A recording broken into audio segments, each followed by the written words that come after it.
nagpaumok-umok ang anak sang rice na bagong luto kasi isaw-saw niya daw sa sabaw ng adobo.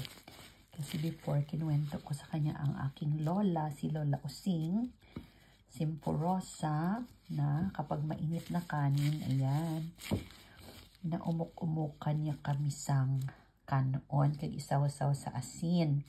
Pero kasi daw isaw-saw niya sa sauce ng adobo. O, diba? Tikman ko nga din. Okay, bago ko ibigay sa kanya. Ayan, adobo. Pork adobo. Wow. Gives me a nostalgic feeling. Na-miss ko tuloy ang lola ko. Emote. Si Mama Using. Simporosa. Ari na imo na umuk-umuk langga. Namit. Namit. Oh, namit.